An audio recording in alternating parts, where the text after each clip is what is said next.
चंबल के बिहड़ों से संसद तक पहुंचने वाली दस्यु सुंदरी फूलन देवी के बारे में कई किताबें लिखी गईं। बॉलीवुड की सबसे चर्चित फिल्म बैंडिट क्वीन रिलीज हुई और तमाम बायोपिक डॉक्यूमेंट्री बनी, लेकिन उनके बचपन से जुड़े कई ऐसे रोचक किस्से हैं जिनके बारे में शायद कम ही लोग जानते होंगे।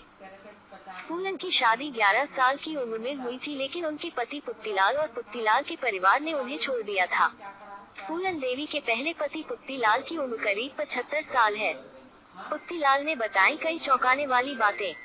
पुत्तीलाल काफी वृद्ध हो चुके हैं और उन्हें ठीक से नहीं याद है कि किस साल में उनकी शादी फूलन देवी से हुई थी। पुत्तीलाल के मुताबिक 70 के दशक के आसपास उनकी शादी हुई थी। कुछ सालों तक फूलन देवी उनके साथ रही।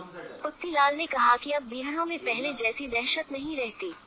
एक समय था जब फूलन देवी के नाम से पूरा इलाका थर्राता था। फूलन देवी मायके से ही डकैत बनकर आई थी। अपनी छोटी सी जिंदगी में फूलन देवी ने तमाम दुख झेले। यही वजह थी यूपी के एक छोटे से गांव से ताल्लुक रखने वाली फूलन देवी पूरी दुनिया में चर्चित हो गई। फूलन ने 14 फरवरी के दिन 20 लोगों को मौत के घाट उतार दिया था। बदला लेने के बाद फूलन अपने जैसी तमाम महिलाएं के लिए मसीहा बन गईं। जुर्म की दुनिया छाड़कर लाए गाय ने इन्हें संसद तक पहुंचाया। फूलन देवी का जन्म उत्तर प्रदेश के जालौन के पास बने एक गांव पूर्वा में 1963 में हुआ था। इसी गांव से फूलन कहानी भी शुरू होती है, जहां वह अपने माँ बाप और बहनों के साथ रहती थी। कानपुर के पास स्थित इस गांव में फूलन के परिवार को मल्लाह होने के चलते ऊंची जातियों के लोग हेय दृष्टि से देखते थे। इनके साथ गुलामों जैसा बर्ताव किया जाता था। फूलन के पिता की सारी जमीन उसके भाई से झगड़े में छिन गई थी। फूलन के पिता जो कुछ भी कमाते वह जमीन के झगड़े के चलते वकीलों की फीस में चला जाता। फूलन इसी तरह के दमघोंटू माहौल में पलते पलते अंदर से बदले की आग से जलने लगी। उसकी इस जलन को सुलगाने में उसकी माँ ने भी आग में घी का काम किया। जब फूलन 11 साल की हुई तो उसके चचेरे भाई मायादन ने उसको गांव से बाहर निकालने के लिए उसकी शादी पुत्तीलाल नाम के बुजुर्ग आदमी से करवा दी। उसमें फूलन की उम्र करीब 11 साल और पुत्तीलाल की उम्र 31 साल के करीब थी। ऐसी कहानियां बताई जाती हैं कि फूलन के पति पुत्तीलाल ने शादी के तुरंत बाद ही उसका रेप किया और उसे प्रताड़ित करने लगा। परेशान होकर फूलन पति का घर छोड़कर वापस माँ बाप के पास आकर रहने लगी। गांव में ही फूलन ने अपने परिवार के साथ मजदूरी करना शुरू कर दिया। यहीं से लोगों को फूलन के विद्रोही स्वभाव के नजारे देखने को मिले।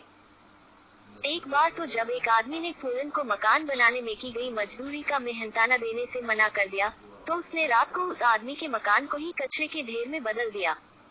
उस समय फूलन 15 साल की थी जब कुछ दबंगों ने घर में ही उसके माँ बाप के सामने उसके साथ गैंग रेप किया। बावजूद फूलन के तेवर कमजोर नहीं पड़े।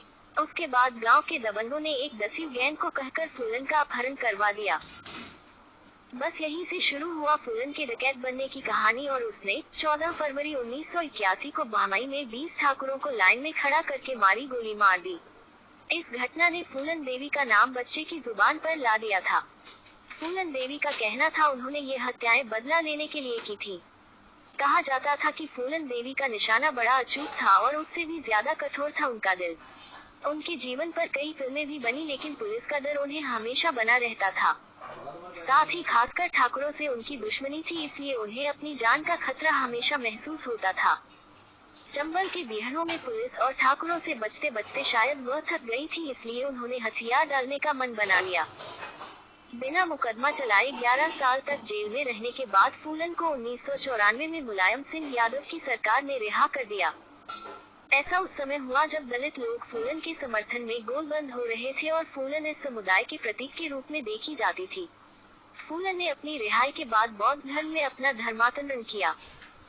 1996 में फूलन ने उत्तर प्रदेश के भदोही सीट से लोकसभा का चुनाव जीता और वह संसद पहुंची।